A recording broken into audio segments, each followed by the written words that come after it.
तस्मै श्री गुरुवे नमः। श्री चैतन्य मनोभीष्टं स्थापितं येन भूतले स्वयं रूप तदा मह्यं ददाति स्वपदान्तिकं। वन्देऽहं श्रीगुरु श्रीयुतपदकमलं श्रीगुरुं वैष्णवांश्च श्रीरूपं साग्रजातं सगण रघुनाथं तं सजीवं साद्वैतं सावधूतं परिजनसहितं कृष्ण चैतन्य देवं श्री राधा कृष्ण पादान् सगण ललिता श्री विशाखान्वितं हे कृष्ण करुणा सिंधु दीनबंधु जगत्पते गोपेश गोपिकान्त राधाकान्त नमोस्तुते। सप्तकाञ्चन गौरांगी श्रीराधे वृंदावनेश्वरी वृषभानुसुते देवी प्रणमामि हरिप्रिये। वाञ्छाकल्पतरुभ्यश्च कृपा सिन्धुभ्येव च पतितानां पावनेभ्यो वैष्णवेभ्यो नमो नमः। जय श्री कृष्ण चैतन्य प्रभु नित्यानंद श्री अद्वैत गदाधर शिवासादि गौर भक्तवृंद। हरे कृष्ण कृष्ण कृष्ण हरे हरे हरे राम राम राम हरे हरे। हरे कृष्ण कृष्ण कृष्ण हरे हरे हरे राम राम राम हरे हरे।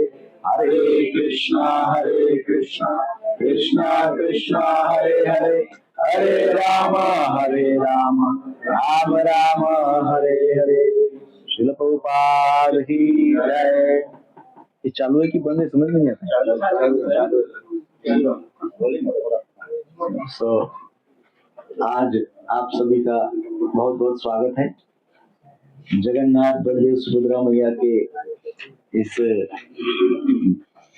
इस वास्तु में साक्षात भगवान विराजमान हुए हैं। तो आज आगमन उनका हुआ है और पुष्पाभिषेक से हमने उनको प्रसन्न करने का प्रयास किया है।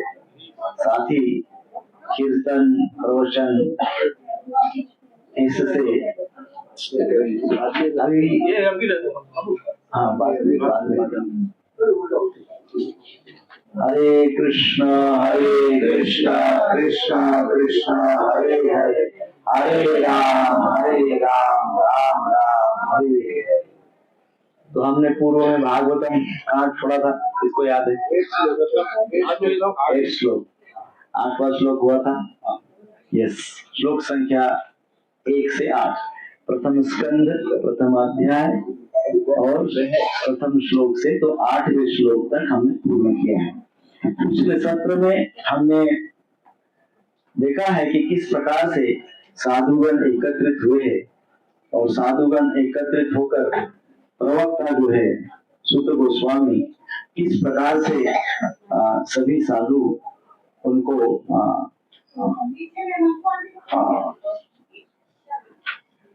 प्रशंसा करते हैं, है ना? किस प्रकार से साधुगण प्रशंसा करते हैं, तो प्रशंसा की चर्चा 8वें श्लोक तक हमने पूर्ण की है। अभी हम किसी भी चीज को डिस्ट्रीब्यूट नहीं करेंगे,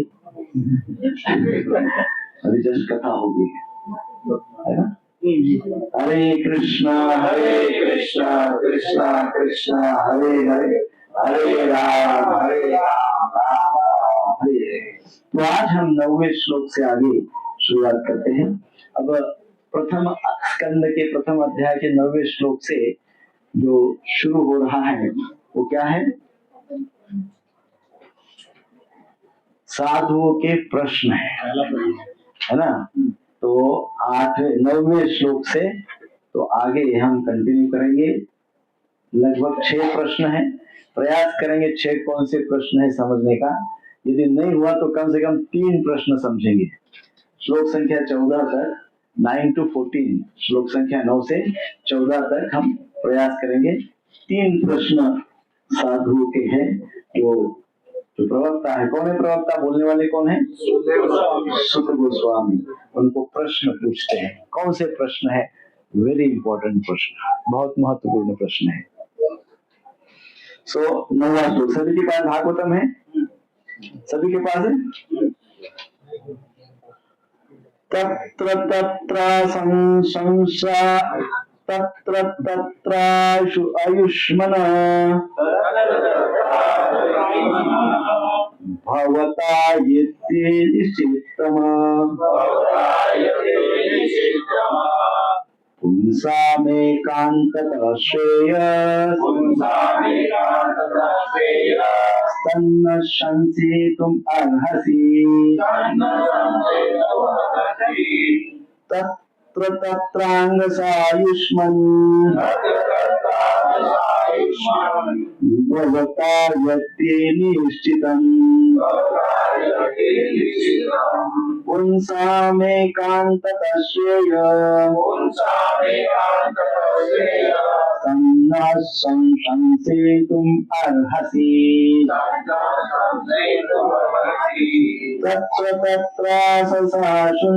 तत्र तत्रांगसायुष्मन् भवता यते निश्चितम् पुंसामेकान्ततः श्रेयः तन्न संसितुम् अर्हसि।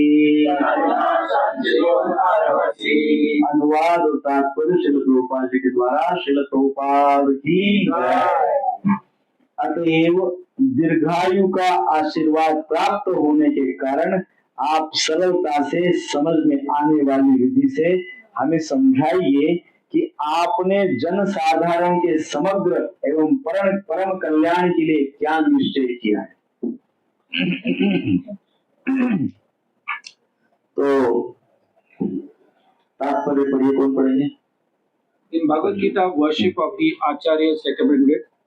The Acharyas and Goswamis are always absorbed in thought of the well-being of the general public, especially their spiritual well-being. Spiritual well-being is automatically followed by material well-being. The Acharyas therefore give directions in spiritual well-being for people in general.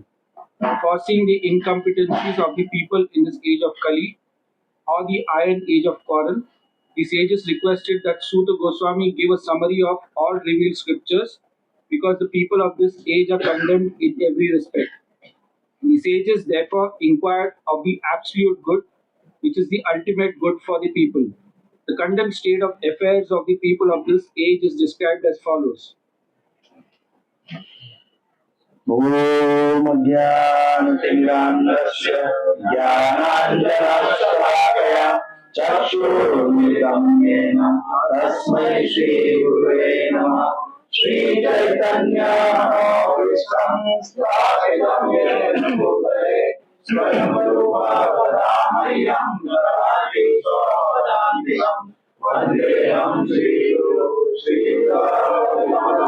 श्रीगुरुन् वैष्णवांश्च श्रीरूपं साग्रजातं सहगणा रघुनाथान्वितं तं सजीवं साद्वैतं सावधूतं परिजनासहितं कृष्णचैतन्यदेवं श्रीराधा कृष्णपादान् सहगणा ललिता श्रीविशाखान्वितं हे कृष्ण करुणा सिन्धु दीनबन्धो जगत्पते गोपेश गोपिकान्त राधाकान्त नमोस्तुते। तप्तकाञ्चन गौराङ्गी राधे वृन्दावनेश्वरी वृषभानुसुते देवी प्रणमामि हरिप्रिये। वाञ्छाकल्पतरुभ्यश्च कृपासिन्धुभ्येव च पतितानां पावनेभ्यो वैष्णवेभ्यो नमो नमः। जय श्री कृष्ण चैतन्य प्रभु नित्यानंद श्री अद्वैत गदाधर शिवासादि गौर भक्तवृंद। हरे कृष्ण कृष्ण कृष्ण हरे हरे हरे राम राम राम हरे हरे।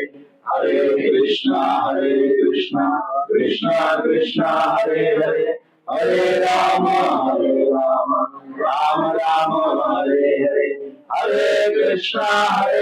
कृष्णा कृष्णा कृष्णा हरे हरे हरे राम राम राम हरे हरे। श्रील प्रभुपाद की जय। तो ये जो पहला प्रश्न है साधु के द्वारा, पहला प्रश्न उन्होंने पूछा है, पुंसाम एकांततः श्रेयस संसितुम अर्हसि, अर्थात श्रेयस क्या है, ऐसा प्रश्न उन्होंने पूछा है। साधुओं ने सुत गोस्वामी पाद को पूछा है कि श्रेयस क्या है। ये साधुओं का बहुत ही विशेष प्रश्न है साधुओं के द्वारा। अब हम इस प्रश्न से समझ सकते हैं कि साधुओं का स्वभाव कैसे होता है, भक्तों का, साधुओं का, संतों का स्वभाव कैसे होता है, इस प्रश्न से हमको समझ में आता है। यदि हम होते तो क्या प्रश्न पूछते हैं? मेरा कल्याण, हे मुनिवर, कृपा करके बताइए कि मेरा कल्याण कैसे हो। ऐसा ही पूछते हैं। हम गुरुदेव के पास जाते हैं, गुरुदेव को प्रार्थना करते हैं और क्या बोलते हैं? बहुत परेशानी है महाराज, अमुक अमुक परेशानी है, तमुक परेशानी है, आशीर्वाद दीजिए। ऐसा बोलते हैं ना, बहुत जेन्युइन फीलिंग होता है हमारा। We are not fake in that, हम फेक नहीं होते, वास्तव में होते हैं। परंतु हम क्या मांगते हैं? अपना कल्याण मांगते हैं। हमको अपना कल्याण चाहिए, संसार का कल्याण देख लेंगे। वो होता है एक स्वार्थी मनोधारा। इस प्रकार की विचारधारा होती है जो स्वार्थ से परिपूर्ण है, जिसमें हम अपने ही लिए मांगते रहते हैं। यहाँ सारे ऋषिगण एकत्रित हुए हैं और इतना महत्वपूर्ण सभा है, वो इतनी महत्वपूर्ण सभा है, सभी वहां बैठे हुए हैं और वो आचार्य, जो प्रमुख आचार्य है, जो वक्ता, जो बोलने वाले हैं, उनका आदर सत्कार, अभी तक तो 7 श्लोक तक उनकी प्रशंसा किए और उसके पश्चात बहुत ही महत्वपूर्ण प्रश्न पूछ रहे। और प्रश्न पूछने के पहले पुनः एक बार वो जो प्रवक्ता है, सूत गोस्वामी पाद है, उनके विषय में एक विशेष बात बोलकर फिर प्रश्न पूछते हैं। प्रश्न पूछने का भी ये तरीका होता है, तद विधि प्रणिपातेन परिप्रश्नेन सेवया उपदेक्षेन पिते ज्ञानम ध्यानेन तत्वदर्शिनः। ये श्लोक बहुत महत्वपूर्ण है। तो हम कहते हैं कि प्रश्न पूछना इज अ सेवा, परिप्रश्नेन सेवया। जब हम तत्वविद व्यक्ति को प्रश्न पूछते हैं तो वो प्रश्न पूछना, गुरुदेव को प्रश्न पूछते हैं, भक्तों को प्रश्न पूछते हैं, तो वो प्रश्न पूछना भी क्या है? सेवा है। लेकिन ऐसा नहीं है, केवल प्रश्न पूछना सेवा नहीं है।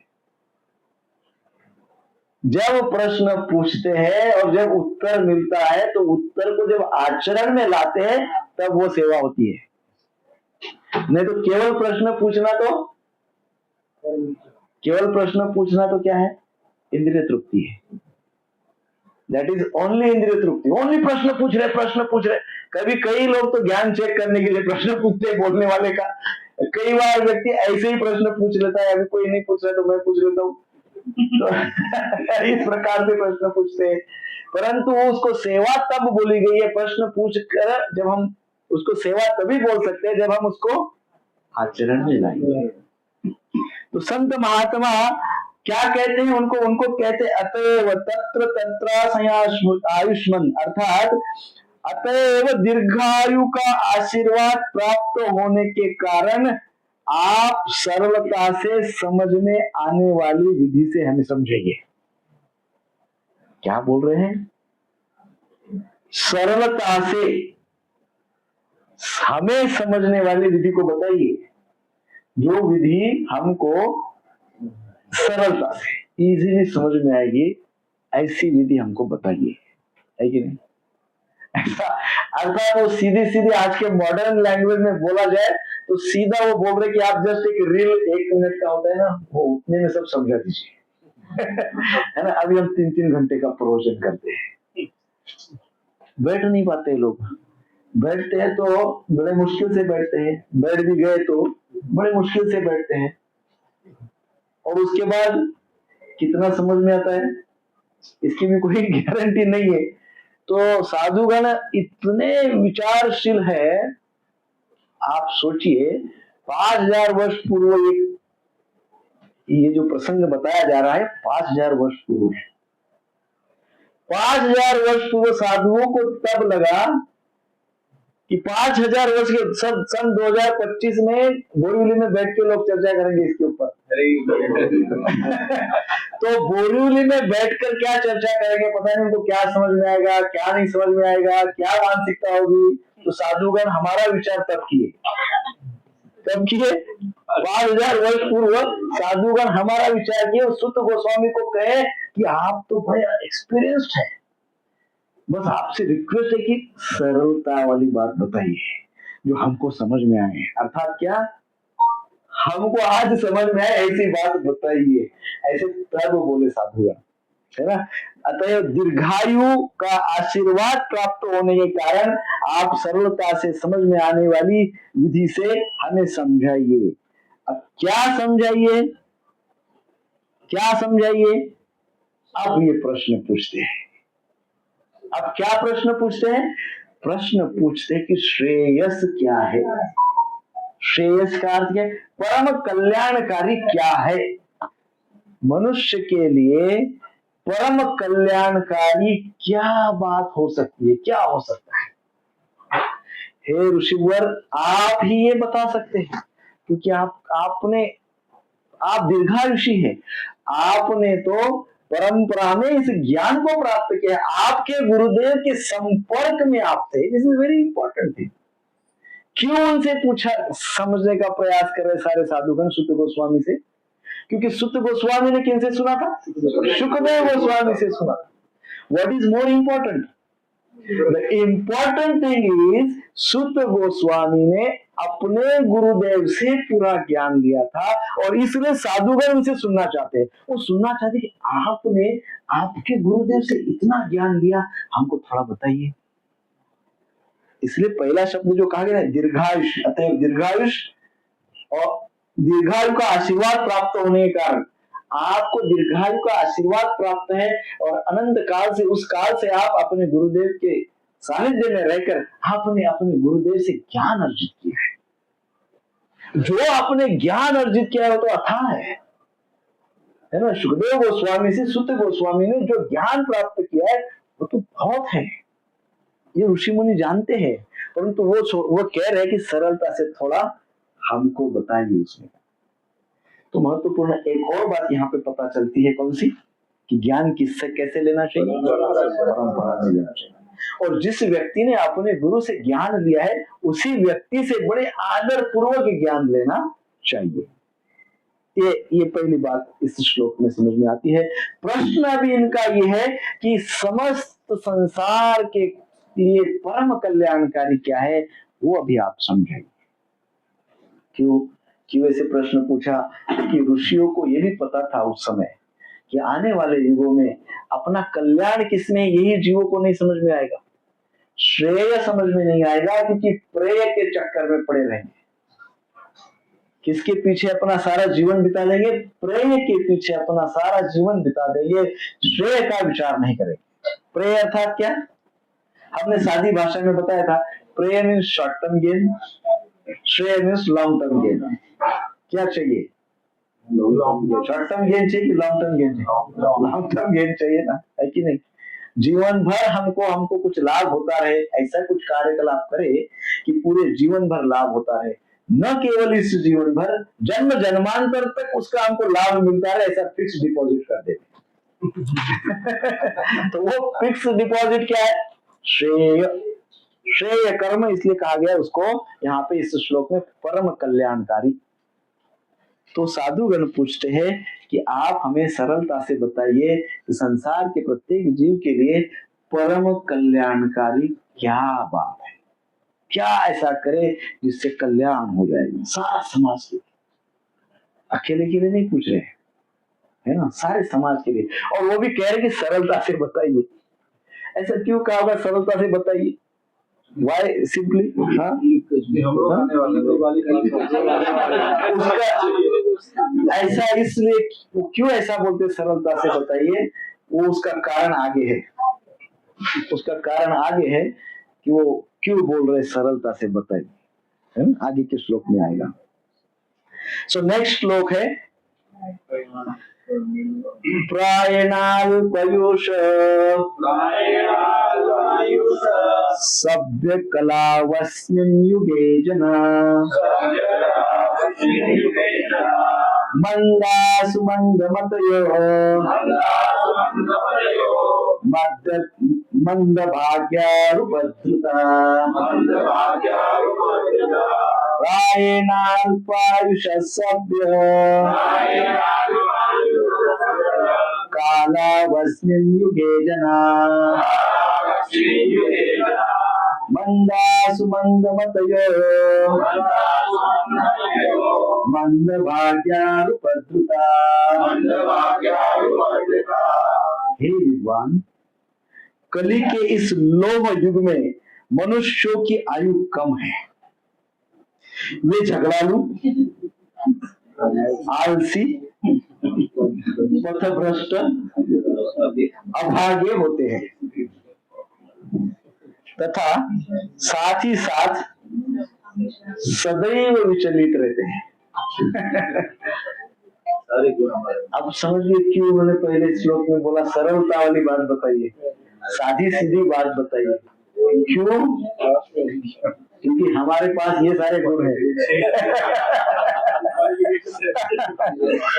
तो ये सारे गुण जो होते हैं व्यक्ति के अंदर, जो माया से एकदम प्रभावित होता है, जो गुणों से प्रभावित होकर रजो और तमो से एकदम लीन रहता है, उसमें उस व्यक्ति के ये गुण है जो नित्य रजो और तमो में फंसा रहता है। तात्पर्य पढ़िए। भगवत भक्त सामान्य जनों की आध्यात्मिक उन्नति के लिए सदैव चिंतित रहते हैं। जब नैमिषारण्य में मुनियों ने इस कलयुग के लोगों की अवस्था का विश्लेषण किया तो उन्होंने देखा कि उनकी आयु कम होगी। कलयुग में आयु कम होने का कारण अपर्याप्त आहार नहीं अपितु अनियमित आदतें हैं। आदतों को नियमित करके तथा सादा भोजन करके कोई भी व्यक्ति अपना स्वास्थ्य बनाए रख सकता है। अधिक भोजन करना, अधिक इंद्रिय तृप्ति, दूसरों की दया पर अत्यधिक आश्रित रहना एवं रहन सहन के कृत्रिम मानक मनुष्य की प्राण शक्ति तक को चूस लेते हैं।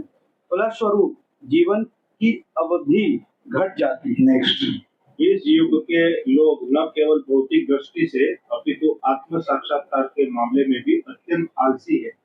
यह मनुष्य जीवन विशेष रूप से आत्म साक्षात्कार के लिए मिला है, अर्थात मनुष्य को जानना चाहिए कि मैं क्या हूँ, संसार क्या है और परम सत्य क्या है।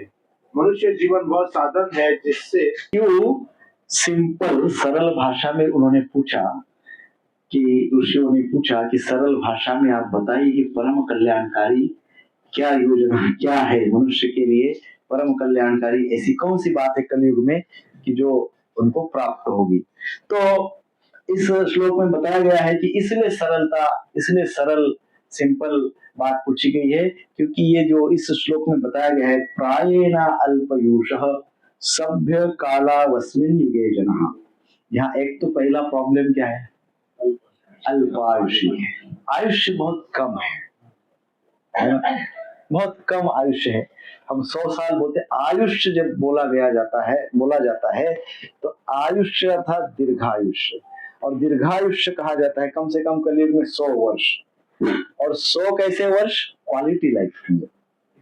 100 वर्ष अर्थात उसमें के 25-50 वर्ष तो गोलियां खा के बीत रहे, तो वैसा नहीं। कैसा आयुष्य बताया गया, स्वस्थ, अच्छा स्वास्थ्य हो और मानसिकता भी अच्छी हो, है ना। तो ऐसा स्वास्थ्य तो कहा गया है अल्पायुष है, बहुत ऐसा किसी को प्राप्त नहीं होता है कलयुग में, बड़े अल्पायुषी है। अल्पायुषी के साथ साथ प्रभुपाद जी ने तात्पर्य में बहुत अच्छी बात समझाई है कि अल्पायुष होने का कारण क्या है, अल्पायुष क्यों हो गया। सबसे पहला महत्वपूर्ण पॉइंट बता रहे आहार। वो कह रहे कि अपर्याप्त है, पर्याप्त आहार नहीं है। पर्याप्त आहार नहीं है अर्थात क्या? पर्याप्त आहार है, गोपाल जी बोल रहे अपर्याप्त नहीं है, अर्थात आहार भरपूर है, अन्न धान्य बहुत है, कमी नहीं है। प्रॉब्लम कहाँ पे है? आदतें खराब है। क्या बोल रहे हैं? आदतें खराब है, आदतें अच्छी नहीं है। ऐसी बात नहीं है कि भोजन ही नहीं मिलता है, ऐसा नहीं, भोजन तो बहुत मिलता है, परंतु आदतें बहुत ही अनियमित है, और अनियमित आदतें ही अल्पायुषी बनने का कारण है सबसे बड़ा, है कि नहीं? कौन सी आदतें? अनियमितता, किसी भी प्रकार की खाने के प्रति कोई नियमितता नहीं है। हम कैसा खाते हैं? प्रभुपाद जी तात्पर्य में समझा रहे कि सादा भोजन होना चाहिए। तो हम कैसा भोजन करते हैं? हाँ? 8 दिन यदि सात्विक भोजन करेंगे ना, तो 9वें दिन तो आपको लगेगा कि जेल में था मैं 8 दिन। है कि नहीं? ऐसा लगेगा। That is very dangerous, very dangerous. क्योंकि सरल सात्विक आहार है ना, ये हमको अभी हमारे स्मृति में भी नहीं कि सात्विक सरल आहार होता क्या है ना। अभी तो हमको जो हम आहार लेते हैं पाते हैं उसी को ही आहार, वही सात्विक समझते हैं। वो जबकि वो नहीं है, हम समझते यही सात्विक आहार है, नहीं है। सो आहार के विषय में व्यक्ति को बहुत ही स्ट्रिक्ट होना चाहिए। विशेषकर आज की सभा में जितने भी है सब 35-40 के ऊपर ही है ना। तो ये पूर्व के समय में 50 को मिडिल एज बोलते थे, अब वो 35 को मिडिल एज बोलते हैं। मिडिल एज अर्थात कौन सा एज? 35 की उम्र अर्थात मिडिल एज हो गए। तो अब मिडिल एज हो गए तो अब क्या करना होगा? सबसे पहला नियंत्रण किस पे लाना होगा? हमने कई बार इसका उदाहरण दिया है कि अन्न की आवश्यकता उम्र के 20 से 22-23 साल तक ही होती है, तभी बॉडी का कंस्ट्रक्शन होते रहता है, तब आप अन्न डाइजेस्ट कर सकते हैं हेवी। उसके पश्चात कंस्ट्रक्शन की आवश्यकता ही नहीं है, कंस्ट्रक्शन हो गया पूरा बिल्डिंग का, अब फिर भी आप मटेरियल ला के डाल रहे हैं अंदर। फिर क्या हो जाएगा वो मटेरियल? That is useless. सारी सब जगह गंदगी फैलाएगा वो मटेरियल, संपूर्ण शरीर में क्या होगा? रोग फसल फैला देगा। नॉट रिक्वायर्ड आफ्टर 25, तो बिल्कुल इतना रिक्वायर्ड नहीं है, ओनली फॉर मेंटेनेंस के लिए रिक्वायर्ड है, कंस्ट्रक्शन के लिए रिक्वायर्ड। कंस्ट्रक्शन हो गया, अब उसको मेंटेन करो, तो मेंटेन करने के लिए कितना लगता है? इतना। कंस्ट्रक्शन के लिए इतना, मेंटेनेंस के लिए इतना। और हम क्या करते हैं? जीवन भर कंस्ट्रक्शन ही करते हैं। अब बॉडी कंस्ट्रक्शन करना बंद कर देती है, अब नो कंस्ट्रक्शन, तो भी हमारा इनपुट चालू है। So this is very dangerous. So इसलिए कहा गया है कि हम अनियमित बहुत है, हम समझ नहीं पाते हैं कि हमको क्या चाहिए, कितना चाहिए, कब चाहिए, वी डोंट नो। समझने का प्रयास ही नहीं करते। मैं पूर्व में इसके ऊपर बहुत बोल चुका हूँ, इसलिए आज नहीं बोलूंगा। और ऊपर से प्रभु जी ने पता नहीं क्या प्रसाद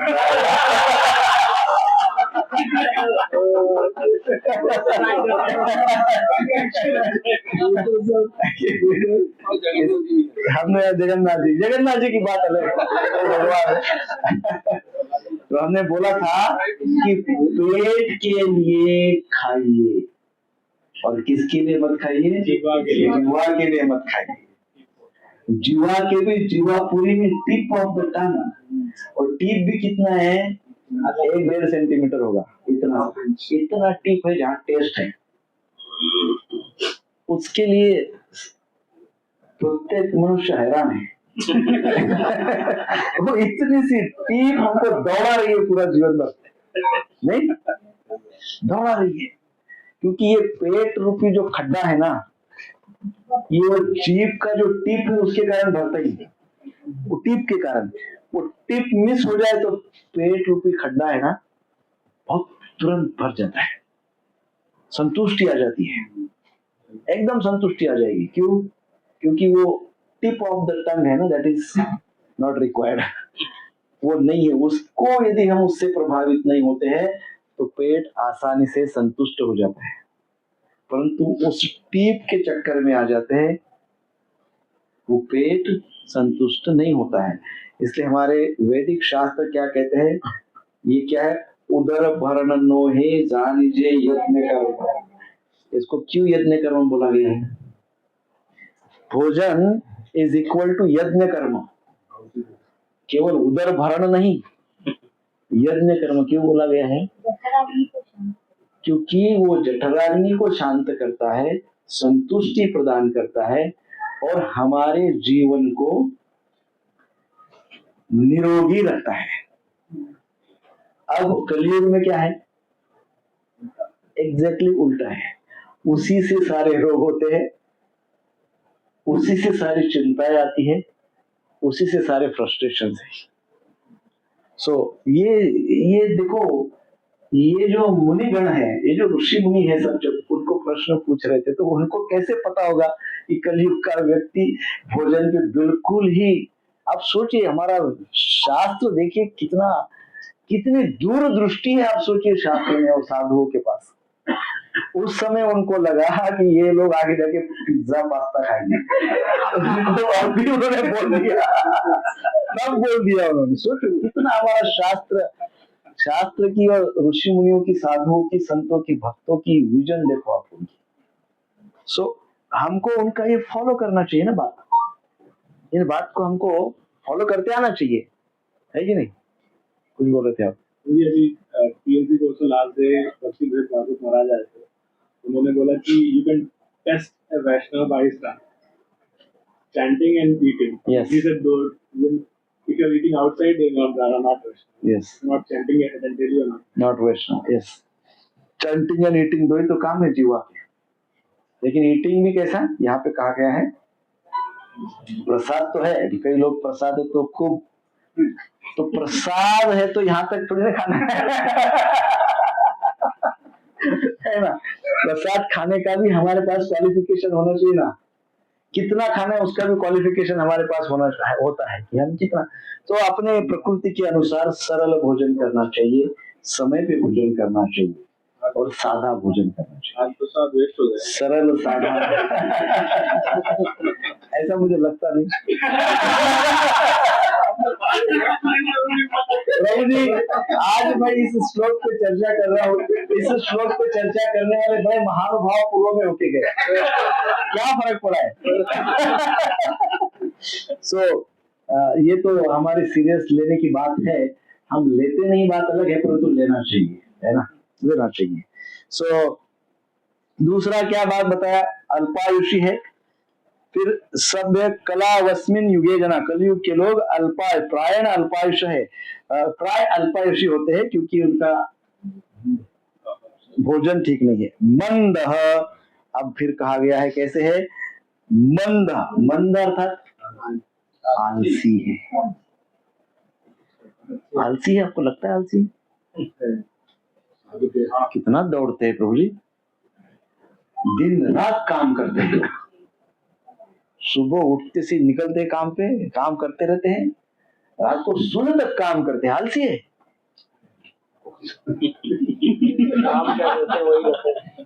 तो साधुगण कह रहे हैं आध्यात्मिक स्तर पे एकदम आलसी है, भौतिक स्तर पे प्रभुपाद जी की भाषा में, मेरी नहीं है, भौतिक स्तर पे गधे हैं, प्रभुपाद जी की भाषा डोंकी, पूर्ण काम करते थे। भौतिक स्तर पे प्रभुपाद जी बोलते हैं, आध्यात्मिक स्तर पे आलसी है।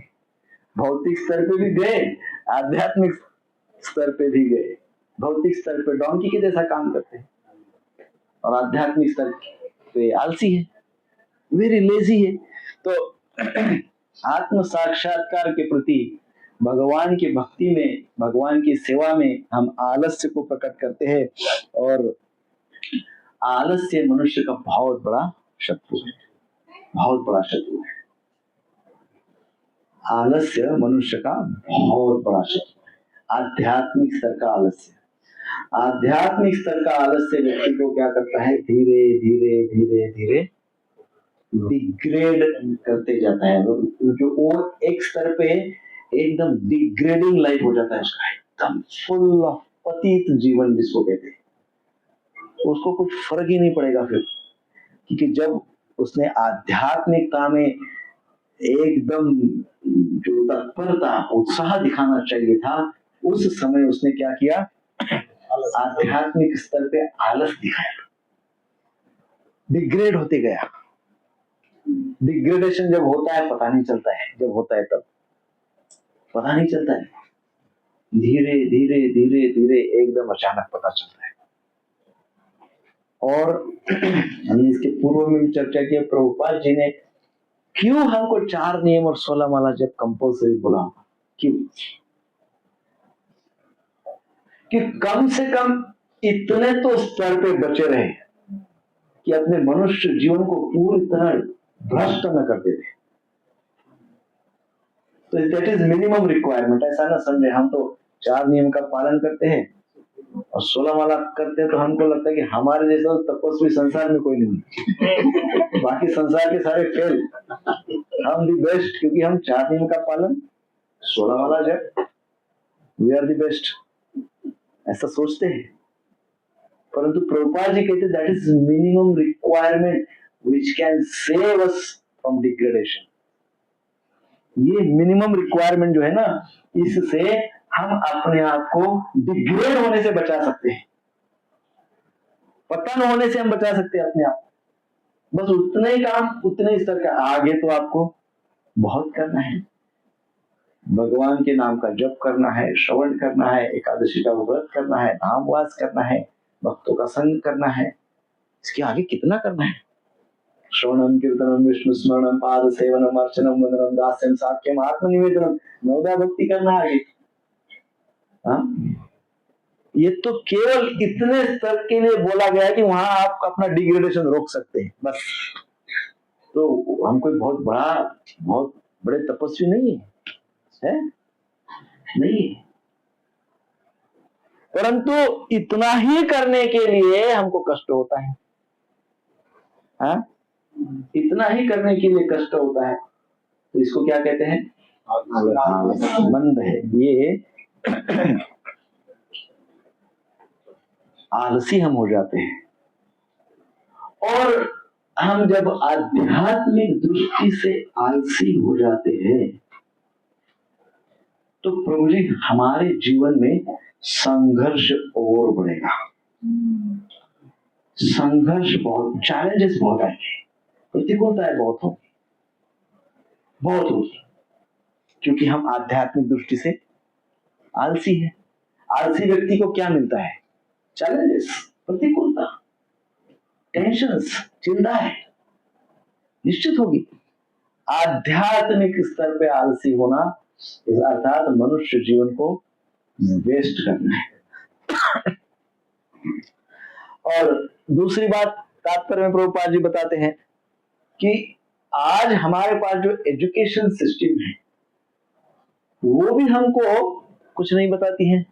जो एजुकेशन सिस्टम है वो भी हमको ये नहीं बताती कि आप आलसी हो रहे हो करके, नहीं बताती है, नहीं बताती है। कोई टीचर बताते हैं हमको कि अरे आप आलसी हो रहे, नहीं, वो भी नहीं बताते हैं, कोई नहीं बताते। आध्यात्मिक स्तर पे सक्सेस कैसे होना है, हमको सक्सेसफुल कैसे होना है, ये कोई नहीं बताता है। ये केवल और केवल भक्तों के संग में प्राप्त हो सकता है, क्योंकि भक्तों के संग में रहकर जब हम इंक्वायरी करते हैं, भक्तों के एसोसिएशन में रहकर जब इंक्वायरी करते हैं, भक्तों की एसोसिएशन में रहकर जब श्रवण करते हैं, तभी उसका पूर्ण लाभ होता है। हाँ, अकेले में एक रूम में बैठकर यूट्यूब का चैनल लगा के खूब श्रवण कर रहे हैं, तो ये यहाँ पे क्या बताया गया है, सूत गोस्वामी पाद प्रवचन कर रहे, कितने साधु सुन रहे हैं?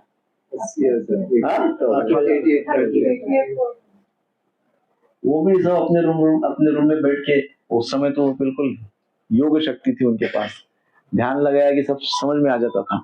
क्यों इतने सारे साधु एकत्रित होके श्रवण कर रहे हैं? क्योंकि श्रवण भी करना है तो उस श्रोता से श्रवण करना है जो गुरु परंपरा में है, जिनको उनके गुरु का सानिध्य मिला है या गुरु की शिक्षा को उन्होंने आत्मसात किया है। सानिध्य मिला है का अर्थ क्या है? गुरु की शिक्षा को उन्होंने आत्मसात किया है। उनसे उनसे सुनना चाहिए। और कैसे सुनना चाहिए? तो बहुत सारे भक्तों के संग में सुनना चाहिए। और यदि ऐसा होगा तो हमको आध्यात्मिक आलस नहीं होगा, हम मंद नहीं होंगे। हम मंद क्यों होते हैं? क्योंकि हम भक्तों के संग में नहीं है। भक्तों के संग में नहीं है तो उसका सीधा दूसरा अर्थ क्या है? किसके संग में है?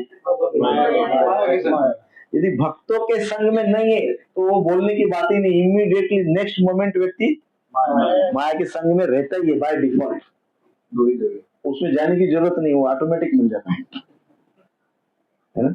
सो ये महत्वपूर्ण बात है जो हमको इंस्ट्रक्शन इस श्लोक में कि मंद न होना चाहिए, मंद न हो।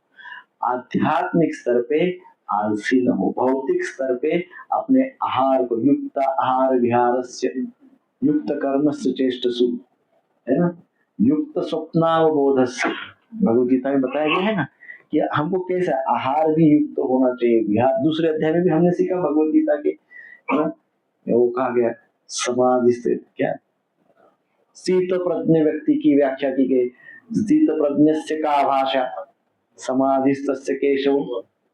वो स्थित प्रज्ञ जो होता है, बैलेंस्ड जो व्यक्ति होता है, सक्सेसफुल जो होता है, भक्त जो होता है, वो उसकी व्याख्या क्या है? अर्जुन ने पूछा था कृष्ण को, वो कैसा बैठता है, कैसा चलता है, कैसे बात करता है, ऐसा प्रश्न पूछा था। इसी प्रकार का प्रश्न है कि भाई कल्याणकारी क्या है जिससे सारे समाज का कल्याण हो। इस प्रकार से इसी में यही प्रश्न लगभग दूसरे शब्दों में पूछा गया है। सो हमको कम से कम मिनिमम तपस्या करनी चाहिए। तो मिनिमम तपस्या का स्टैंडर्ड प्रभुपाद जी ने बताया उतना हम यदि करते हैं तो हम क्या हो जाएंगे? हम आलसी नहीं हो जाएंगे, है ना। ये आध्यात्मिक स्तर पे आलसी नहीं हो गए।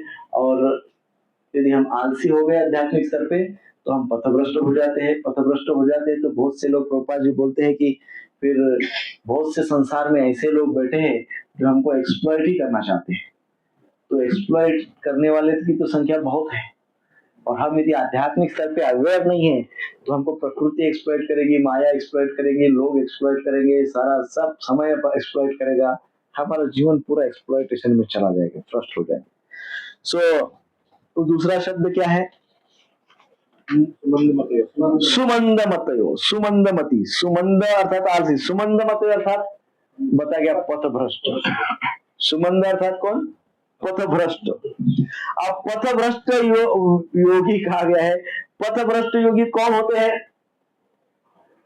जो व्यक्ति के अंदर प्रचंड इंद्रिय तृप्ति का भाव है तो वो व्यक्ति तप नहीं कर सकता। वो व्यक्ति तप नहीं कर सकता। फिर तप नहीं करता है पर करना तो कुछ है, तो फिर वो ऐसे ऐसे योगियों के कहूँ ऐसे ऐसे लोगों के चक्र में आ जाता है जो स्वयं पथभ्रष्ट है। वो स्वयं पथभ्रष्ट है और ऐसे पथभ्रष्ट योगियों के संपर्क में चला जाता है। क्यों चला जाता है पथभ्रष्ट योगियों के संपर्क में? ये क्योंकि वो आलसी है। वो इंद्रिय तृप्ति को नियंत्रित नहीं कर सकता। अपने सेंस ऑर्गेन्स, अपने इंद्रियों को नियंत्रित नहीं कर सकता। अपने इंद्रियों को नियंत्रित नहीं करने के कारण सेंस ऑफ एंजॉयमेंट का भाव रहता है। और सेंस ऑफ एंजॉयमेंट का भाव जिसके पास रहेगा उसको सब कुछ आसान चाहिए, उसको तपस्या नहीं करना है। तो आसान चाहिए तो आसान चीजें देने वाले बहुत लोग हैं। इस्कॉन में आएंगे तो इस्कॉन में बताएंगे, मैंने पूर्व में बताया था। इस्कॉन में क्या बोलते हैं? आई एम दास, है ना। इसका नाम क्या होता है? मेरा नाम है प्राण वल्लभ दास। इस्कॉन में आएंगे तो सबको दास ही बना देते हैं। हाँ, और जो पथभ्रष्ट जिसको इसमें जो मंदम क्या मंदमती, तो मंदमती किसकी होती है? जिसको बॉस बनना है उसकी मंदमती होती है। तो कोई दूसरे संप्रदाय में जाओ आप, दूसरे संप्रदाय में जाओ तो दूसरे संप्रदाय में बोलते हैं यू आर द बॉस। जाते से पहले दिन बोलते अपनी शक्ति को पहचानो। आपके अंदर सारे ब्रह्मांड की ऊर्जा है। इतना अच्छा लगता है नहीं? हाँ, बहुत बढ़िया ऊर्जा है। ये मार्ग मेरे लिए है। क्योंकि ये मेरी आरती कर रहा है, मेरी पूजा कर रहा है, मेरी प्रशंसा कर रहा है। इतना ही नहीं, आगे जाके बोलते हैं धीरे धीरे, अरे प्रभु आप ही भगवान। बस एक मुकुट पहन लो और बांसुरी ले लो। एक हमारे मित्र थे, मैंने बताया कि पहले, मुझे याद नहीं, एक बार हमारे एक मित्र आए, बहुत दूर से आए थे, दिल्ली से। तो हमने बोला, मेरे बहुत, आई वॉज वेरी एक्साइटेड कि इनको मैं अपना मंदिर दिखाऊंगा, बहुत बड़ा नया मंदिर बना है, बहुत सुंदर मंदिर। I was very excited. और वो कोई दूसरे संप्रदाय से थे, तो वो आए और मैं उनको दिखाया मंदिर, ऑल्टर के सामने, भगवान के सामने खड़े गए। मैंने देखो भगवान का रूप कितना सुंदर है, कितने सुंदर लग रहे भगवान। वो देख रहे, दूसरे संप्रदाय के थे, देख रहे, बोले क्या बात है प्रभु जी, ऐसा मुकुट और ऐसी बांसुरी यदि मैं भी ले लूं ना तो इनके जैसा दिखूंगा। मेरा सारी मेहनत व्यर्थ गई। जितना उत्साह का स्तर था, उतना मेरी निराशा का स्तर हो गया एकदम नीचे जाके। तो इसको कहते हैं पथ भ्रष्ट। पथ क्या है? पथ अर्थात मार्ग। कौन सा मार्ग? प्रामाणिक मार्ग। पथ उसी को बोला गया जो प्रामाणिक है, जो प्रामाणिक है, जो हमको हमारी मंजिल तक, हमारे डेस्टिनेशन तक जो पहुंचा देता है, वही पथ है। जो हमारे डेस्टिनेशन तक नहीं पहुंचा देता, पर हमको समझ में नहीं आएगा कि डेस्टिनेशन क्या है। मुझे पता ही नहीं है कि मेरी डेस्टिनेशन, मेरा गंतव्य स्थान क्या है। आई डोंट नो, पता ही नहीं। क्यों नहीं पता है? क्योंकि मंद सुमंद मतयो, मंदमती है। क्या है? मुझे पता ही नहीं कि मुझे कहाँ जाना है। सनातन गोस्वामी पाद चैतन्य महाप्रभु को पूछते हैं मध्य लीला में, के आमी केने आमाय जारत रहता, मैं कौन हूँ, मैं कहाँ आया हूँ, ये त्रिविध ताप मुझे क्यों हैरान कर रहे हैं। सनातन गोस्वामी पाद पूछते हैं चैतन्य महाप्रभु को। जब व्यक्ति ऐसा पूछता है ना, तब उसको उसकी मंजिल, उसका डेस्टिनेशन पता होता है। लेकिन प्रभु जी, जब तक हम इस्कॉन में नहीं आए, तब तक तो हमको मालूम ही नहीं था कि ऐसे कोई प्रश्न होते।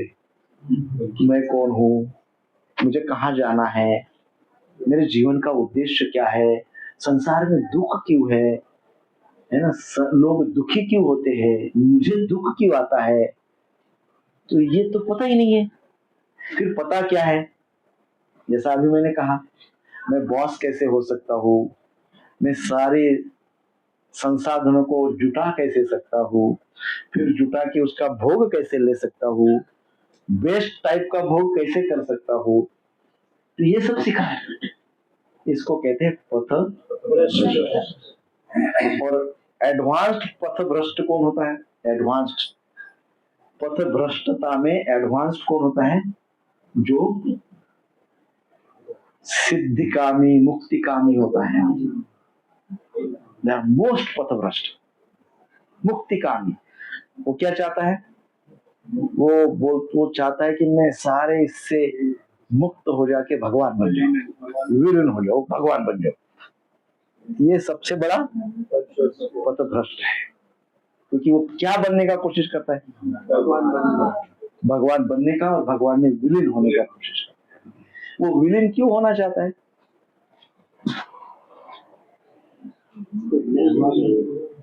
विलीन क्यों होना चाहता है? ये शब्द प्रूव करने का प्रयास कर रहा हूँ मैं। प्रश्न पूछ के, वो विलीन क्यों होना चाहते हैं? भाई भगवान में यदि वो विलीन हो जाएगा, एक ही हो जाएगा, तो कुछ करना ही नहीं है, फिर सेवा थोड़ी करनी है।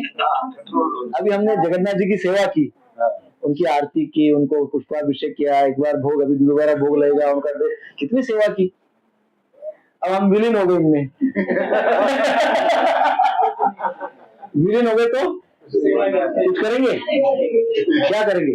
कुछ भी नहीं करेंगे। तो सेवा नहीं, वो बस कुछ भी नहीं है, वो भी उनको मिलेगी, हमको वो भी नहीं तो हम क्या हो जाएंगे? आलसी हो जाएंगे। सो जो विलीन होने का प्रयास करता है, जो माया के प्रभाव में होता है, जो इस प्रकार से पथभ्रष्ट होता है, वो मूलतः आलसी होता है। कैसे आलसी होता है? वो सेवा करना नहीं चाहता है, सेवा करना नहीं चाहता है। और भगवान को तो सेवा में आनंद है, भगवान को सेवा में आनंद है ना। सो इस प्रकार से ये बताया गया है कि व्यक्ति इस प्रकार से पथभ्रष्ट हो जाता है। और फिर जब ऐसा पथभ्रष्ट हो जाता है तो यहाँ पे प्रभुपाद जी बताते हैं कि मनुष्य फिर क्या करता है? विभिन्न राजनीतिक वर्गों तथा दलों का शिकार हो जाता है। फिर वो भिन्न भिन्न प्रकार में एंटरटेनमेंट खोजता है, फिर पॉलिटिक्स में चला जाता है, वहां पे ढूंढता है, फिर कहीं स्पोर्ट्स में चला जाता है, खेलकूद, जुआ, क्लब, संसारी पुस्तकालय, बुरी संगति, धूम्रपान, मदिरापान, छलावा, चोरी, मनमुटाव, ये सब करते रहता है, ये सब करते रहता है ना। क्यों करते रहता है? क्योंकि पथभ्रष्ट है, उसको पता ही नहीं है कि के आमी केने आमाए यारत रहता, हमको क्या जाना है, क्या करना है पता ही नहीं, उसको पथ ही पता नहीं है, पथ से भ्रष्ट हो गया, डेविएट हो गया। सो इस प्रकार से जो साधुगण कहते हैं ना कि सरल भाषा में बताइए सुत गोस्वामी पाद, क्योंकि कलयुग का जीव ऐसा है, मंद सुमंद मतयोर। और फिर इतना सब कुछ है प्रभु जी, ना आचरण ठीक है, ना रेगुलेशंस है, ना रूल्स है, ना किसी प्रकार का खाने पे नियंत्रण है, ना किसी भी प्रकार के अपने ह्यूमन एक्टिविटी पे नियंत्रण है, ना फिर क्या कहते हैं, पथभ्रष्ट है ना। आध्यात्मिक स्तर पे भी क्या है? आलसी है, और दूसरी बात है पथभ्रष्ट भी है, कहीं और चला जाता है। और इतना सब होने के बाद भी एक और बात ऐड होती है, मंद भाग्य। आप बोलो पहले उल्लास, उसमें फाल्गुन मास फाल्गुन ही चल रहा है ना अभी तो ऐसा एक कहावत है, पहले ही व्यक्ति परेशान है, उसमें बोल दिया है कि भाई मंद भाग्य, इसका भाग्य भी कैसा है? मंद है। समथिंग इज ऑलवेज देयर, कुछ ना कुछ रोज रहेगा प्रभु जी, कुछ ना कुछ परेशान करते रहेगा, एवरी डे, एवरी मोमेंट कुछ ना कुछ चलता रहेगा। मंद भाग्य, भाग्य कैसा है? मंद है कि नहीं? बहुत समस्याएं हैं। और अब मंद भाग्य है तो ये हमारे हाथ में नहीं है, क्या कर सकते हैं, हमारे कर्म धर्म संयोग है, मंद भाग्य है। भाग्यशाली कौन है? आज ही उसकी व्याख्या कहाँ पे कुछ कहीं पे कर रहा था, सुबह की क्लास में या कल के क्लास में, जैसे आने के क्लास, दुर्भागी और सौभागी कल बताया ना। दुर्भागी अर्थात कौन? जो भगवान से दूर भागता है, जो भगवान से दूर भागता है उसका यहाँ पे बताया मंद भाग्य उसका भाग्य कैसा है? मंद है, मंद भाग्यशाली नहीं है वो। पहले ही स्ट्रगल है, उसमें और स्ट्रगल ऐड हो जाएगी, भाग्य मंद है। परंतु हरे नाम हरे नाम हरे नाम एव केवलम कलौ नास्तेव नास्तेव नास्तेव गतिरन्यः। जो हरिनाम हमको भगवान ने प्रदान किया है, साक्षात भगवान ने प्रदान किया, चैतन्य महाप्रभु आके उन्होंने दिया है नाम। इतनी बड़ी फैसिलिटी भगवान ने हमको दी है ना, इतनी बड़ी फैसिलिटी दी है। जैसे गवर्नमेंट वो देता है ना, आरक्षण देता है ना, तो बैकवर्ड, इकोनॉमिकली बैकवर्ड, अमुक बैकवर्ड, मतलब उनको कुछ, दे आर कमजोर, दे आर वीक पीपल, सो उनको क्या करता है गवर्नमेंट, कुछ स्पेशल फैसिलिटी देते हैं ताकि उनका वीकनेस खत्म हो जाए and they live like a normal people. उनका जो भी वीकनेस है समाप्त हो जाए and they live like a normal people. तो सत्ययुग वाले, द्वापर युग वाले, त्रेता युग वाले बड़े रिच लोग थे, एकदम वेरी पावरफुल लोग थे। तो उनको कुछ विशेष फैसिलिटी देने की भगवान को कोई आवश्यकता नहीं थी। कलयुग में बड़ा गड़बड़ हो गया। कलयुग में क्या है, ये सब कितना दरिद्र है व्यक्ति देखो। मंदा सुमंदा मतयो मंद भाग्य, मंद भाग्य भी है, मंदमती भी है, मंद ही मंद है सब। तो कितना वीकनेस है, कितना वीकनेस है। अब जैसा गवर्नमेंट फैसिलिटी देता है वैसे भगवान को भी कुछ फैसिलिटी देनी पड़ी, और इसलिए भगवान ने कहा, भगवान ने श्री चैतन्य महाप्रभु ने कहा है ना, उन्हें क्या कहा, एक कृष्ण नाम करी सर्व पाप क्षय है। ठीक है, मंद है सब कुछ, शक्ति नहीं है, वीकनेस है, बहुत वीक है, पर एक फैसिलिटी दे देता हूं, केवल एक फैसिलिटी। वो एक फैसिलिटी आपको इतना एम्पावर कर देगी, इतना पावरफुल बना देगी कि सतयुग में हजारों हजारों लाखों वर्ष तक तपस्या करने के बाद भी वो नहीं प्राप्त होता, जो कलयुग में केवल एक कृष्ण नाम से प्राप्त हो जाता है।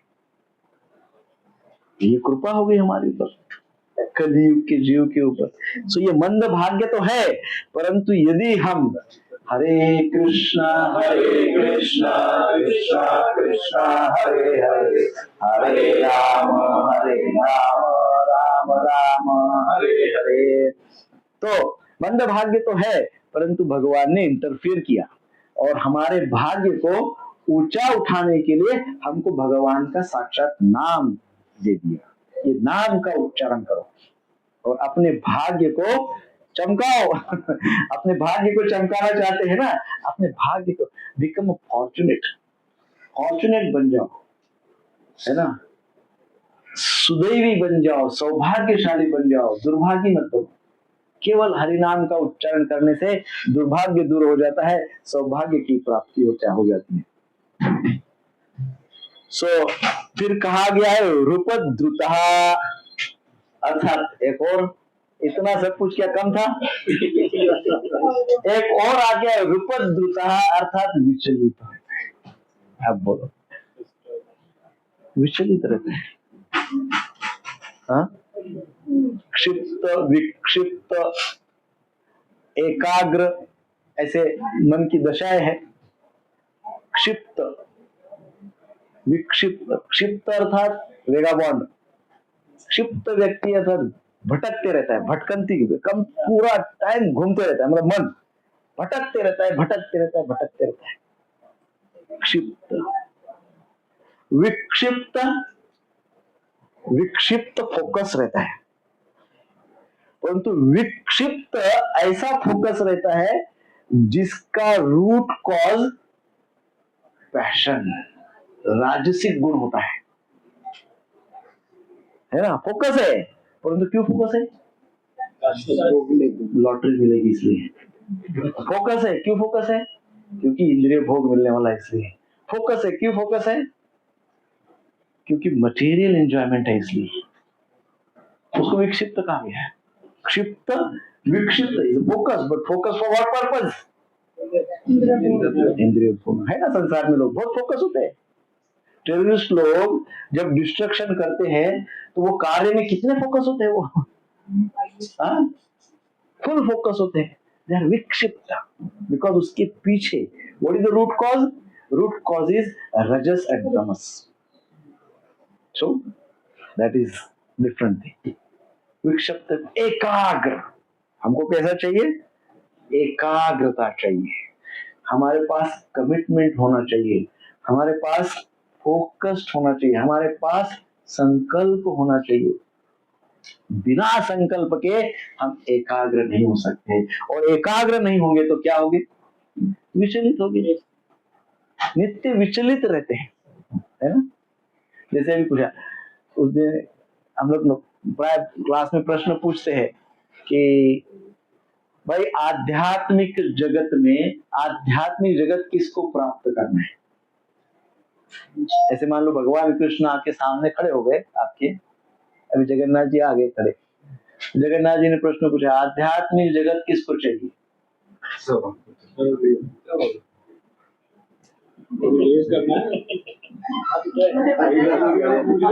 अच्छा इतनी देर बाद अरे भाई मैंने बोला कि जगन्नाथ जी प्रश्न पूछ रहे हैं तो आपका उत्तर कितना स्पॉन्टेनियस होना चाहिए। मैं प्रश्न पूछ रहा हूँ तो भले ही आप लेकिन ये भले ही ठीक है, आप तो भक्त है, आपने जवाब तो दिया, कम से कम उत्तर तो दिया, लेकिन बहुत नहीं, लेकिन क्यों अभी क्या है, ऐसा क्या होता है उधर? विचलित है, सालों से जप कर रहे 16 माला, मंदिर में आ रहे, सब कुछ कर रहे हैं, लेकिन क्या है? विचलित है प्रभु। ये कहा गया, उसका लक्षण बताया है, युपद्रुत, उद्धृत, विचलित है, एकदम विचलित माइंड सेट है। क्यों विचलित? इतना भक्ति करे फिर भी क्यों विचलित है? हाँ, फिर भी क्यों विचलित है? इतना इतने वर्षों से भक्ति कर रहे, क्यों?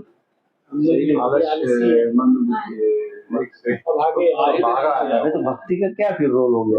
भक्ति का रोल अब भक्ति दे, रिलेशनशिप संबंध नहीं है, स्ट्रॉन्ग नहीं है। क्यों नहीं है? कमिटेड नहीं है। क्यों नहीं है? साधना नहीं, फोकस क्लियर, आपको सब पता है।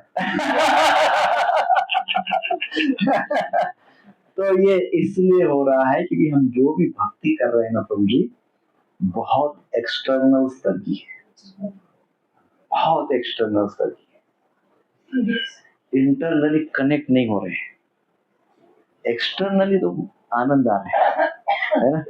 बस कैसा चल रहा है? बहुत आनंद, बहुत आनंद है, आनंद है, बढ़िया है। एक्सटर्नली है सब कुछ, कोई भक्त इंटरनली भी होगी मुझे क्या पता, पर इंटरनल जब व्यक्ति भक्ति करेगा ना, इंटरनली जब वो भगवान से कनेक्ट हो जाएगा ना, तो वो जो स्पॉन्टेनिटी है, स्पॉन्टेनियस आएगा, वो डेफिनेटली आएगा, इंटरनल भक्ति होगी तो। और उसको कहते हैं राग मार्ग। कौन सा मार्ग? रागात्मिका भक्ति, रागानुगा भक्ति, रागात्मिका भक्ति, राग मार्गी भक्ति। हमारी भक्ति कौन सी है? वैधि मार्गी। अभी तक भी विधि नहीं है, वैधि नहीं है, विधि मार्गी भक्ति, इंटरनल कनेक्शन नहीं है।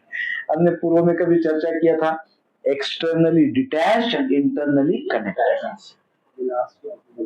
सैटरडे क्लास में, हाँ सैटरडे क्लास में चर्चा की, internally connect and externally detached. वो क्या है? इंटरनली कनेक्ट नहीं हो पाते हैं क्योंकि एक्सटर्नली डिटैच नहीं हो पाते। तो इसलिए प्रभुपाद जी ने सिंपल फॉर्मूला बताया उसके लिए। प्रभुपाद जी कहते हैं add Krishna, what ever wherever, जहां पे भी हो कृष्ण को ऐड करो, कृष्ण को ऐड करते आना चाहिए। और कृष्ण को ऐड करने के लिए गुरु परंपरा के आश्रय में रहना चाहिए, क्योंकि कृष्ण कौन देते हैं? गुरु देते हैं, गुरु परंपरा से कृष्ण मिलते हैं, इसलिए गुरु परंपरा के आश्रय में रहना चाहिए। गुरु के आश्रित रहेंगे तो कृष्ण मिलेंगे, कृष्ण को ऐड कर पाएंगे, है ना? तो इस प्रकार से इस श्लोक में कारण बताया है कि क्यों वो बोल रहे हैं कि सरलता से बताइए कि कल्याणकारी मार्ग क्या है, क्यों कारण क्या बता रहे हैं कि इस प्रकार से कलयुग का जीव रहेगा। और अब नेक्स्ट है 11वां श्लोक। एक शब्द और है, झगड़ालू। हाँ, झगड़ालू मतलब वही मंदमती है और इतने सारे प्रकार का पथभ्रष्ट हो गए हैं, तो पथभ्रष्ट व्यक्ति इरिटेटेड रहेगा, परेशान रहेगा, झगड़ालू रहेगा। झगड़ालू अर्थात क्या? झगड़ालू अर्थात नॉट कोऑपरेटिव। झगड़ालू का अर्थ ये नहीं समझना चाहिए कि हमेशा झगड़ा ही करता है। वो व्यक्ति जो कोऑपरेट नहीं करता है वो भी झगड़ालू ही है, जो सहकार्य का भाव नहीं रखता है, कोऑपरेट नहीं करता है एक दूसरे को। इसलिए प्रभुपाद जी क्या बोलते हैं पता है ना आपको? प्रभुपाद जी के अंतिम समय में प्रभुपाद जी अपने शिष्यों को बोलते हैं, क्या बोलते हैं? कि यदि आप वास्तव में मुझसे प्रेम करते हो तो मेरे जाने के पश्चात मैं जब ये शरीर छोड़ दूंगा तो ये मेरा शरीर छोड़ने के पश्चात आप आपस में कितना सहकार्य करते हो, उससे पता चलेगा कि आप वास्तव में मुझसे कितना प्रेम करते हो। सो सहकार्य इज वेरी इंपॉर्टेंट। जो सहकार्य नहीं करता है वो पथभ्रष्ट ही समझो, झगड़ा लो। वो सहकार्य नहीं, कोऑपरेट नहीं करना चाहते, झगड़ा। तो इस प्रकार से भूरिणी भूरि कर्माणि श्रोतव्यानि विभागशः अथ साधोत्र सत्सारम् संधृत्य मनीषया ब्रूहि भद्राय भूतानां येनात्मा सुप्रसीदति। शास्त्रों के अनेक प्रकार है और उन सब के अनेक नियमित कर्मों का उल्लेख है। उन सब में अनेक नियमित कर्मों का उल्लेख है जिनके विभिन्न प्रभागों का वर्षों तक अध्ययन करके भी सीखा जा सकता है। अतः हे साधु, कृपया आप इन समस्त शास्त्रों का सार चुनकर समस्त जीवों के कल्याण हेतु समझाइए, जिससे उस उपदेश से उनके हृदय पूर्ण रूपेण तुष्ट हो जाए। तात्पर्य श्रील प्रभुपाद जी के द्वारा। श्रील प्रभुपाद की जय। पढ़िए। सारा कुछ वेदों में है, सब कुछ है वेदों में। अब वेदों का अध्ययन करना है। एक व्यक्ति हमारे मंदिर में आते थे और वो आते थे भगवद गीता क्लास में कभी कभी, और वो आए कि मुझे हमेशा एक ही बात पूछते थे, प्रभु आपके पास कोई वेद हो तो बताओ। मैं बोलता था अगले शनिवार आओ। फिर वो नहीं आते थे, फिर और 2-4 शनिवार के बाद एक शनिवार आते थे। फिर प्रभु जी कुछ आपके पास कोई वेद हो तो बताओ। मैं बोलता अगले शनिवार आओ। फिर वो कुछ एक दिन वो बोले प्रभु जी मैं अगले शनिवार पक्का आऊंगा, मुझे वेद चाहिए। तो मतलब हर शनिवार को मैं आपको वेदों का ज्ञान दे रहा हूँ। अभी आपको वेद, इसका मतलब आपको भी पता नहीं कि वेद क्या है।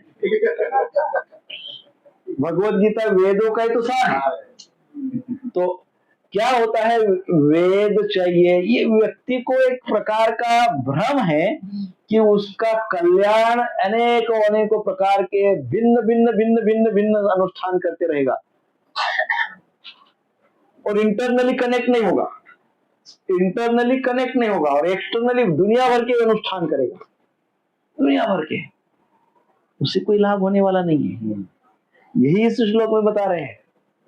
हमारे शास्त्र में कहा गया है कि एकांतैव भक्ति, एकांत भक्ति उत्पात मचाती है। उत्पाद ही हो जाता है उससे। हमारे अंदर उत्पाद हो जाता है, बाहर भी उत्पाद हो जाता है। तो ऐसी मनमौजी भक्ति नहीं करना है, ऐसे मनमौजी कोई अनुष्ठान नहीं करते बैठना है। हमको अच्छा लगता है इसलिए करते जा रहे। भगवान के साथ संबंध कितना दृढ़ हुआ तो पता ही नहीं है। भगवान के साथ संबंध दृढ़ करना है तो पता ही नहीं, अनुष्ठान करना पता है कि नहीं? अनुष्ठान करना पता है। अभी कई लोग कुंभ में गए उसमें से हम भी एक थे। 25-50 किलोमीटर पैदल चले, कनेक्ट हुए कि नहीं पता नहीं। कनेक्शन हुआ कि नहीं, दैट इज इम्पोर्टेंट, है ना। तो ऐसा बहुत सारी बातें भिन्न प्रकार से की जा सकती है। अभी और कुछ आएगा, अभी क्या आएगा, ऐसा और भी कुछ आएगा। फिर वहां पे भी जाएंगे, भयंकर भीड़ होगी, 2 दिन खाने पीने को नहीं मिलेगा, जाएंगे माथा टिक के आएंगे। माथा टिक के आएंगे, है कि नहीं? ये कुछ नहीं है।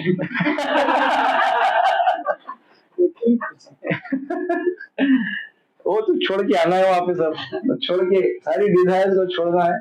नहीं, पर वहां से जल भर के लाएंगे। जल भी 10-10 litre 15-15 litre. So I mean ये श्लोक के ऊपर मैं बोल रहा हूँ, मेरा कोई कमेंट्स नहीं, मेरा तो सब रिस्पेक्ट है, लेकिन ये श्लोक हमको क्या समझा रहा है कि अननेसेसरी एक्सटर्नल में कितने फंसते जा रहे हैं। और इसलिए प्रश्न पूछ रहे कि हे महाशय, हे गुरुवर, हे मुनिश्रेष्ठ, आप हमको सबका निचोड़ बताइए। क्या कह रहे हैं? वो कह रहे हैं कि समस्त जीवों के कल्याण हेतु समझाए। क्या समझाए? समस्त शास्त्रों का सार चुनकर समझाए। सार भी समझाए कैसा? आप चुनकर समझाए। ये ना बोले कि ये भी करो, ये भी करो, ये भी करो, सब करो, कुछ भी नहीं होता है उसमें से। सब एक्सटर्नल में फंसते जा रहे हैं, एक्सटर्नल में मैनिपुलेशंस करते जा रहे हैं, एक्सटर्नल में भ्रमित होते जा रहे हैं। एक्सटर्नल एक्सटर्नल है ना। सो इस बात पे थोड़ा सा ध्यान रखना चाहिए कि हमको एक्सटर्नल में बहुत ज्यादा नहीं फंसना है। तो इसलिए शुद्ध गोस्वामी पाद से इन सभी साधुओं ने अनुरोध किया है कि संसार में इवन वर्णाश्रम पद्धति है, वर्णाश्रम पद्धति में भी इतने नियम है कि सर्वसाधारण व्यक्ति तो सोचता है ये मेरे लिए नहीं है। हाँ, वर्णाश्रम पद्धति भी व्यक्ति सोचता है ये मेरे लिए नहीं है। सो यही बात उन्होंने शास्त्र में समझाई है, इसमें तात्पर्य में समझाई है। फिर व्यक्ति जब इस प्रकार से सोचता है कि ये मेरे लिए नहीं है, तो पहले तो सोचता है कि ये मेरे लिए नहीं है, या तो सोचता है कि ये सब मेरे लिए है, तो वो सब करते बैठता है। सब करते करते करते करते करते एक दिन इतना एग्जॉस्ट हो जाता है, इतना एग्जॉस्ट हो जाता है, इतना एग्जॉस्ट हो जाता है, बोलता है ये सब कुछ बेकार है, ये सब कुछ बोगस है, फिर क्या है? तो मैं ही भगवान हूँ। मायावादी बन जाता है। क्या बन जाता है? ये ऐसा इतने चक्कर में पड़ जाएगा ना वो, तो धीरे धीरे धीरे धीरे एग्जॉस्ट हो जाएगा एक दिन at one point of time, और वहां जाके वो सोचेगा मैं ही भगवान हूँ बस। मुक्ति, सारे जंजाल से मुक्ति। ये सब कुछ मिथ्या, इसीलिए तो बोलते हैं ना जगत मिथ्या, क्योंकि वो भ्रष्ट हो चुका है बेचारा, इसलिए क्या बोलते हैं वो? जगत मिथ्या। वैष्णव सिद्धांत के अनुसार जगत मिथ्या नहीं है, जगत अपूर्ण है, चंचल है, मिथ्या नहीं है, रियल है। एक बार एक ऐसे ही प्रवचनकार प्रवचन कर रहे थे और वो मायावादी थे, ऐसे भ्रष्ट होके मायावादी बने होंगे, तो बहुत सुंदर सुंदर प्रवचन, बहुत बड़े बड़े उदाहरण दे रहे थे, और भी बोल रहे थे कि सारा संसार मिथ्या है, सारा जगत झूठ पसारा है, सब कुछ झूठा है, कुछ भी इसमें सत्यता नहीं संसार में। और उतने में क्या हुआ, सामने एक पागल हाथी दौड़ते दौड़ते आ रहा था। पागल प्रभुपाद जी उदाहरण देते, पागल हाथी दौड़ते दौड़ते आ रहा है।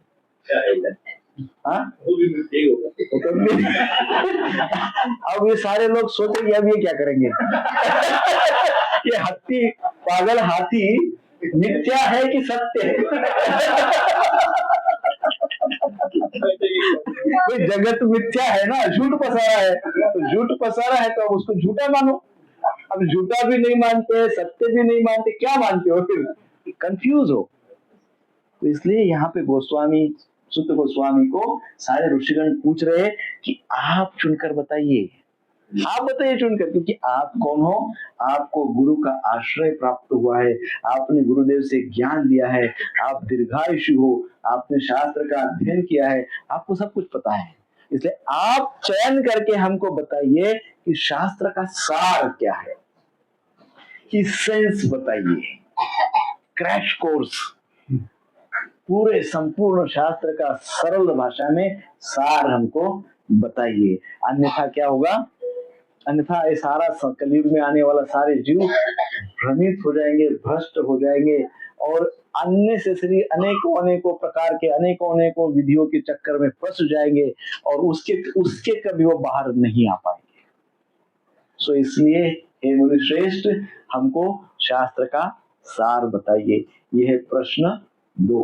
दूसरा प्रश्न पूछा साधुओं ने। एक श्लोक ले और श्लोक संख्या 12। सूत जानासि भद्रं ते भगवान सात्वतां पतिः देवक्यां वसुदेवस्य जातो यस्य चिकीर्षया। हे सूत गोस्वामी, आपका कल्याण हो। आप जानते हैं कि पूर्ण पुरुषोत्तम भगवान देवकी के गर्भ से वसुदेव के पुत्र के रूप में किस उद्देश्य से प्रकट हुए।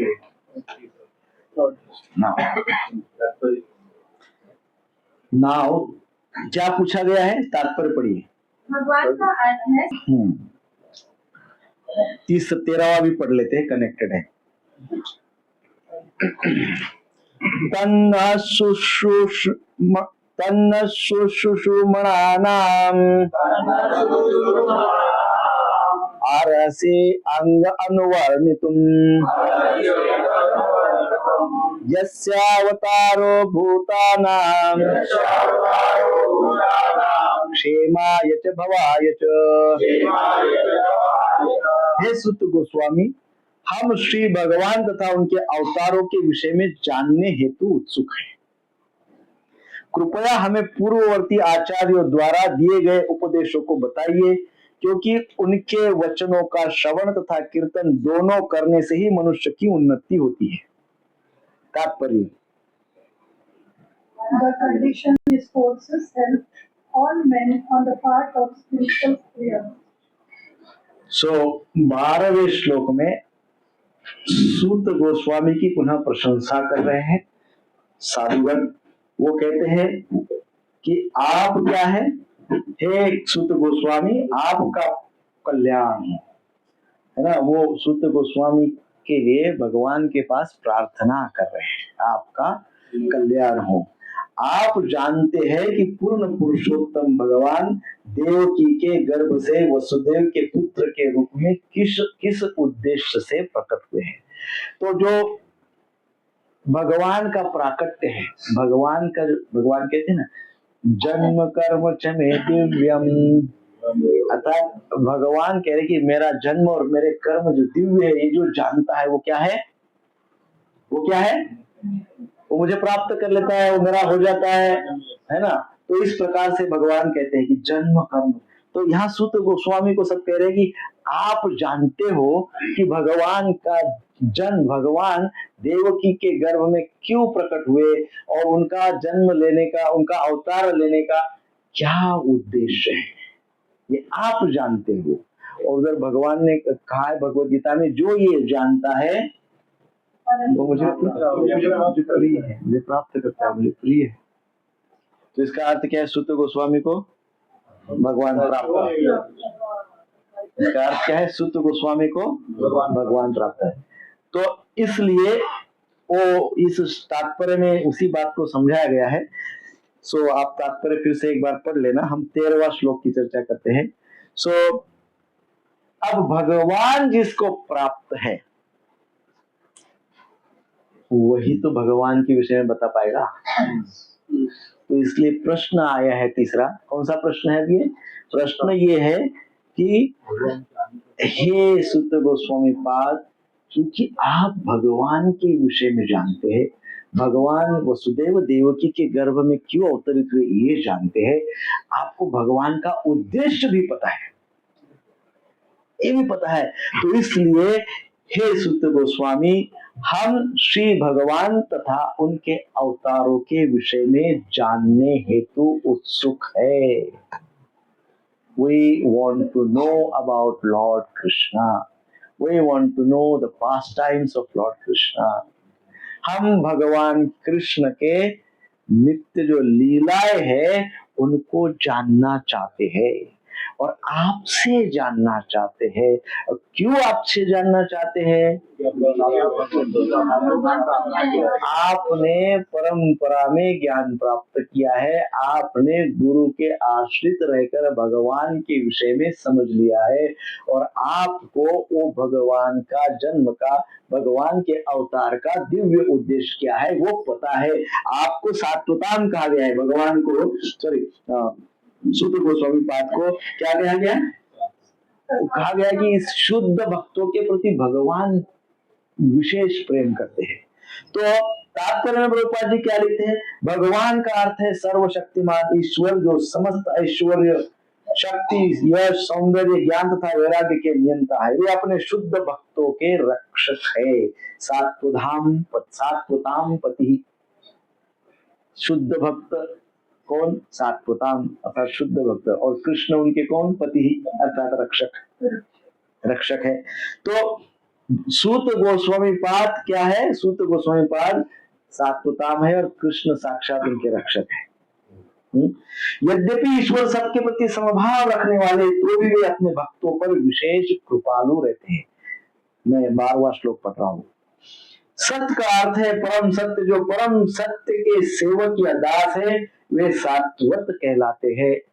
सात्वत अर्थात सत्य के प्रति समर्पित, वो सात्वत, सत्य के दास अर्थात सात्वत, इसलिए सात्वधाम पति अर्थात सत्य के प्रति जो समर्पित है उनके रक्षक, प्रोटेक्टर, वो सात्वत कहलाते हैं। ऐसे शुद्ध भक्तों की रक्षा करने वाले श्री भगवान सात्वतों के रक्षक कहलाते हैं। भद्रमते अर्थात आपका कल्याण हो। तो कह रहे हैं कि हे मुनिवर, आपका रक्षा करने वाले साक्षात भगवान है। आप अपने गुरुदेव से सब ज्ञान प्राप्त किए हुए हैं, इसलिए आप ही हमको सब समझाइए। पहले तो आप हमको बताइए कि सारे जीवों के लिए कल्याणकारी क्या है, पहला प्रश्न। फिर आप बताइए कि सारे शास्त्रों का निचोड़ करके विशेष सार हमको बताइए, दूसरा प्रश्न। तीसरा प्रश्न है, हे मुनिवर, हम भगवान कृष्ण के विषय में जानना चाहते हैं। आपसे बढ़िया दूसरा कोई हो नहीं सकता, क्योंकि आपके पास कृष्ण है।